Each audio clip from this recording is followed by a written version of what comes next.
Olá, alunos da Escola Tuiuti, tudo bem com vocês? Professor Wagner Chaves, de Educação Financeira, trazendo mais uma aula.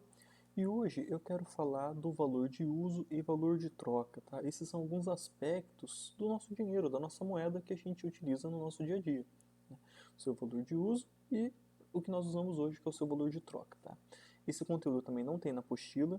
E eu vou deixar linkado também uma aula que eu dei para o sétimo ano falando sobre o valor das coisas, né?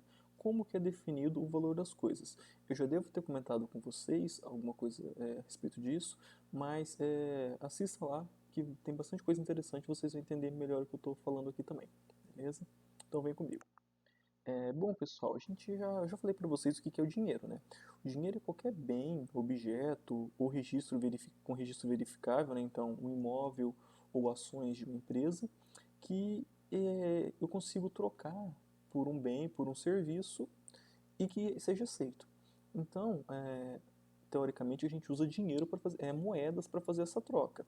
Mas se uma pessoa aceitar, por exemplo, ações, aceitar um imóvel para fazer determinado acordo, isso também é um dinheiro. Você está utilizando um bem para realizar uma troca, para comprar uma coisa, comprar um serviço, tá? Então lembra quando a gente falou como eram as moedas antigamente, né? Eram feitas por mercadorias, soja, milho, arroz. Isso é dinheiro. Essas moedas, esse dinheiro, perdão, ele era aceito como forma de pagamento por um bem ou por um serviço, tá? Agora, a moeda é o que nós temos hoje, o papel moeda, seja ela em forma de papel, seja ela em metal, isso é moeda. Então, o dinheiro é qualquer coisa que pode ser aceita como troca de um serviço ou um produto. Moeda é só o papel que nós temos, tá? O papel e as moedas, que é utilizada como dinheiro, porque como eu falei, a maior parte das nossas trocas é feita com o quê? Com dinheiro, com a moeda em formato de dinheiro. Você paga por uma coisa, tá? É, as moedas, elas quase sempre não, né? Elas sempre estão ligadas a um estado. Estado aqui eu estou falando de um país, tá? Então, o Brasil emite o real, os Estados Unidos emite o dólar, a União Europeia emite o euro, a Inglaterra emite a libra. Então, sempre associado a um estado. Não esqueça disso. E quando que a gente passou a utilizar essas moedas, né? É, Primeiro, pessoal, surgiu a moeda mercadoria. O que é essa moeda mercadoria? Era uma mercadoria que todo mundo queria, uma mercadoria que saía muito fácil. Então, por exemplo, o sal. Vocês sabem, né, que o salário vem de sal, que era o que pagava o exército romano com sal por conta do seu valor. Então, o sal ele se tornou logo uma moeda mercadoria. Eu devo ter comentado com vocês que naquela época do escambo lá, quando você trocava mercadorias, você tinha milho e queria trocar por arroz. Então você não conseguiria fazer essa troca, até porque milho é da América e arroz é da Ásia, né? Mas tudo bem. Vamos usar um exemplo mais próximo então. Você queria trocar soja por arroz. Mas quem tinha arroz não queria soja, ele queria trigo. Então você tinha que fazer essas trocas várias vezes até encontrar uma pessoa que queria a mesma coisa que você, né, que queria fazer a troca com você. Com a moeda mercadoria, isso termina, porque você troca a sua mercadoria por essa moeda mercadoria e você vai conseguir fazer outras trocas. Então, essa moeda mercadoria já é de certa forma uma moeda, porque você vai estar utilizando ela para fazer outras trocas. Tá? Então, o sal é um exemplo, o cacau aqui na América era muito utilizado também. Cada lugar vai ter a sua forma de moeda. Tá? Então, o economista, o Hayek, ele fala assim: ninguém pensou em falar, vou fazer uma moeda, né? Não teve um rei ou um economista que fez isso. Simplesmente as pessoas ligadas ao comércio, elas perceberam que era mais vantajoso você ter uma moeda do que trocar mercadorias, do que você usar mercadorias como dinheiro quando você poderia usar moedas.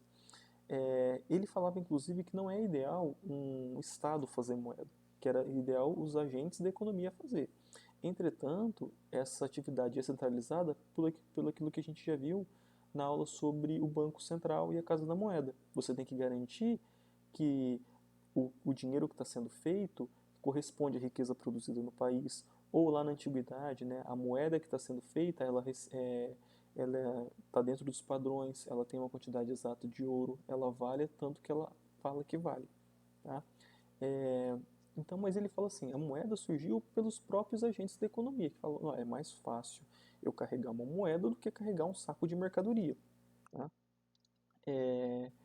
Então, quando você estabelece o uso da moeda, você facilita as trocas, porque agora você pode trocar o seu produto por uma moeda, com essa moeda você pode comprar outro produto, você pode comprar um serviço, você pode comprar imóveis, enfim, a sua troca ela fica mais fácil, você não precisa mais depender de uma pessoa querendo o seu produto para fazer essa troca, porque agora você tem moeda em formato de dinheiro, não mais mercadorias. Tá? E é muito interessante que a gente pensar o ouro como moeda. Tá? O ouro ele surgiu é, como forma de facilitar essas trocas, porque, primeiro, o ouro não estraga, igual um cacau. Né? Você pode molhar o ouro, ele é leve e, sobretudo, ele é raro. Você não vai encontrar ouro em qualquer lugar. Agora, em lugares onde você tinha bastante ouro, eles utilizavam outras coisas como moeda. Por exemplo, no Egito eles usavam a prata, porque a prata era mais rara do que o ouro. Então a prata tinha um valor maior para eles. Lembra, pessoal, o valor é tudo simbólico. Tá? É, a gente dá o valor que a gente atribui ao dinheiro, ele é simbólico e ele depende da confiança das pessoas têm em dar ou não, ou falar que um produto vale ou não aquele preço. Beleza? É, e aqui entra uma coisa bem interessante, né? Um diamante, vocês acham que é caro ou não? Falando de raridade das coisas, né? Eu falei do ouro e da prata. Um diamante, será que ele é raro? Ele é caro, né? Teoricamente não era para ser, tá? Seguindo aquela lei de oferta e demanda que está na aula que eu mandei para vocês também, que eu dei para o sétimo ano, é, um diamante, ele não é tão raro, a gente encontra bastante ele. Entretanto, a distribuição desse diamante, ele é raro. Ela é quase toda controlada pela Bélgica e alguns poucos países. Então, a quantidade de diamantes no mercado é pouca. Se a quantidade de mercadorias disponível para venda é pouca, o preço ele tende a aumentar. Então, não é que o diamante é raro. Não, a distribuição dele é controlada. Como tem pouco no mercado, o valor dele acaba ficando alto. Tá? Agora, o que é valor de uso e valor de troca? Que eu falei para vocês lá no começo. Quando as pessoas utilizavam a mercadoria para estabelecer o seu comércio, eles usavam o valor de uso, porque dependia da utilidade desse produto. Você tem soja e quer trocar por arroz? Por quê? Porque provavelmente você vai comer esse arroz. Você não está pensando em estocar para vender depois, até porque pode estragar e tudo mais. Né? Então você não tinha isso. Eu vou esperar, vou guardar um monte de arroz aqui e vai vir uma praga e depois eu vou vender esse arroz mais caro. Não tinha isso, né? Não tinha essa especulação. Tá? As coisas tinham valor de uso. Você trocava algo porque você já ia usar logo em seguida. Né? Costumam falar que não havia acumulação de dinheiro. Não existia a maneira de você acumular dinheiro porque esse dinheiro, na verdade, era mercadorias. E essas mercadorias, em muitos casos, eram perecíveis. Então não havia acúmulo de dinheiro. Quando a gente passou a utilizar a moeda metálica, a gente passou a ter valor de troca. Tá? Você troca, lembra quando a gente estudou salário? Você troca o seu conhecimento e o seu tempo por um salário. Esse salário você vai trocar por um bem, um serviço, por uma TV, um videogame, um passeio, uma viagem, qualquer coisa. Agora nós temos valor de troca. E aqui, pessoal, é muito importante, porque o valor de troca permitiu a acumulação de capital, a acumulação de dinheiro. Lembrando, valor de uso, ninguém acumula dinheiro.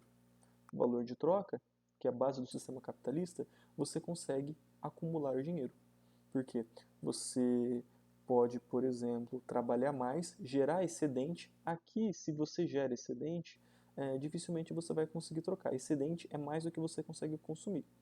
Por exemplo, se você produzir, por valor de uso, né, muito trigo e você conseguir encher o mercado de trigo, eles não vão comprar tudo, eles vão comprar o que eles precisam. Vai sobrar trigo para você, você vai perder trabalho, né? Vai ficar estocado, vai estragar, você não vai conseguir trocar, você acaba desperdiçando o seu trabalho. Quando você tem valor de troca, você consegue trocar esse valor, esse produto por dinheiro e acumular e fazer o seu dinheiro render mais. Inclusive, isso, pessoal, é a base dos juros. O que é os juros?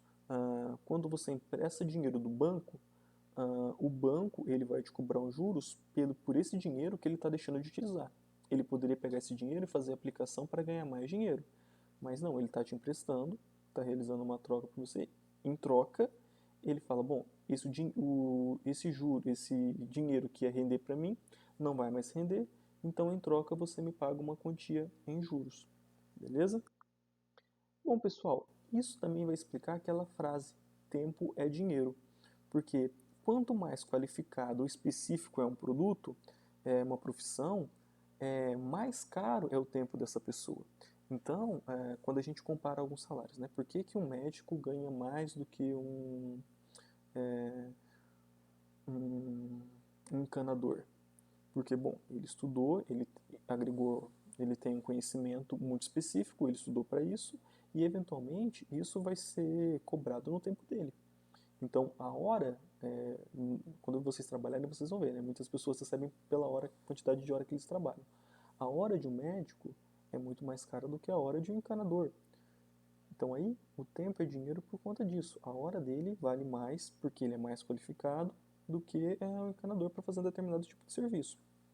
Não é desmerecendo nenhuma profissão, mas é explicando como que funciona as coisas, né? E eventualmente, se ele ganha mais, ele vai conseguir trocar por mais bens e mais serviços e consumir mais, ok? Bom, pessoal, vou ficando por aqui. Peço que vocês fiquem em casa. Qualquer dúvida, é só me consultar nos canais de comunicação da Escola Tuiuti, no Sistema Delta ou na plataforma Plural. Um abraço e até mais.